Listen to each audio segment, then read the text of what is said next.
बताओ जी, फिर शुरू में किस तरह से पार्टी का सभी लोकसभा क्षेत्रों में जन जागरण अभियान चल रहा है। उसके उपरांत हिसार लोकसभा या मेरी जिम्मेवारी लगाई गई, उसी के अंदर कार्यकर्ताओं के साथ बैठक करेंगे। आगे की चुनावी रणनीति, पृष्ठभूमि सबके ऊपर जो आदेश है, और खासतौर पर बूथ योद्धा, बूथ सखी के ऊपर जो संगठन ने काम किया उसमें कार्यकर्ताओं की ड्यूटी है। तो नई वोटर लिस्ट 14 अप्रैल तक, उसमें कोई नए एडिशन है, कोई पुराने हैं, कैसे बूथ की मैनेजमेंट का काम शुरू है, वो आदेश कार्यकर्ताओं को जैसे गांव में जा रहे हो लोगों को कैसे समर्थन मिल रहा है? भरपूर प्यार है।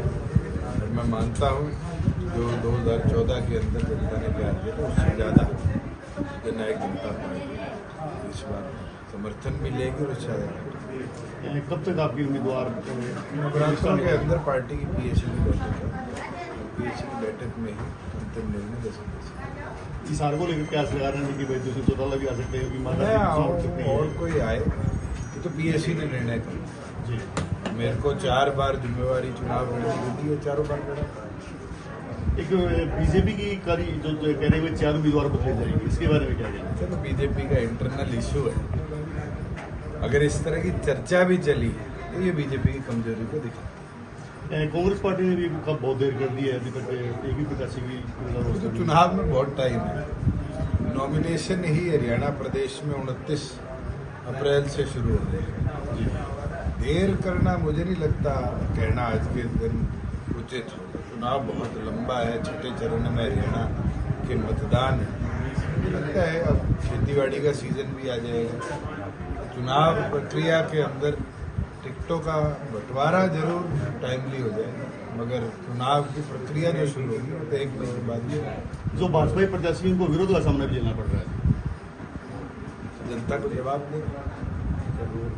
अगर जैसे किसान आंदोलन था, किसान आंदोलन में कहा था कि हम भाजपा और जेजेपी जो सहयोगी पार्टी इनसे सवाल पूछेंगे, तो ऐसी परिस्थिति आपके सामने भी कोई आ रही है? मेरे से तो अगर कोई साथी विरोध में, चाहे सरपंच भी आए थे, मैंने बैठ के उनसे चर्चा करी थी। और मुझे लगता है राजनीति के अंदर जिम्मेवारी भी बनती है कि अगर कोई पक्ष है उसके ऊपर मन मोटा है तो बैठा के उनसे चर्चा करनी चाहिए।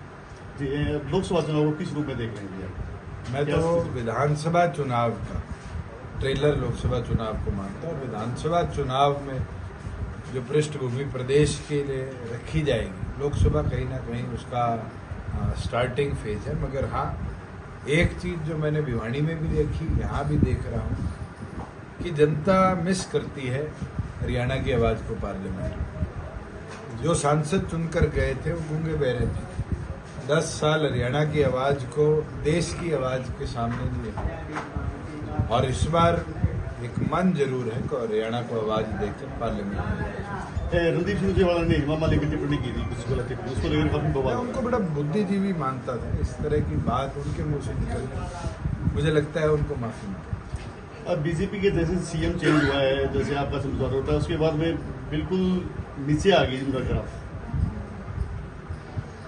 मैं ना टिप्पणी करूंगा। फिर भी जिस जनता सुनना चाहती है, जो मेरे मुंह से निकलना चाहते हैं उससे पहले तो आपने ही बोल दी, और मैं इस पे क्या बोलूं? किसका ग्राफ नीचे आया, किसका ग्राफ ऊपर गया है, ये तो इलेक्ट्रोल के हाथ में है।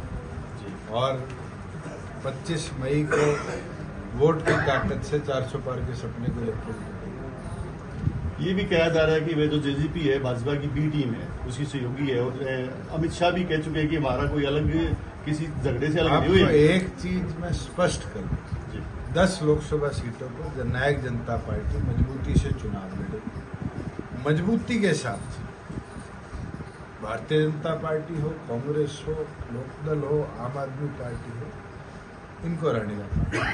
आम आदमी पार्टी की जैसे केजरीवाल जी, उसके अंदर जाने के बाद में काफी इसका वाकई भाई तानाशाही सरकार है बीजेपी। देखो, जो हुआ है वो सेंट्रल एजेंसीज का मिसयूज है, और ये कोई आज नहीं हो, तो इमरजेंसी हो, इमरजेंसी के बाद हो, जैसे चौटाला जी को सजा दिलानी है। सेंटर की गवर्नमेंट ने हमेशा सेंट्रल मशीनरी का मिसयूज किया, और इसका तो इतिहास गवाह।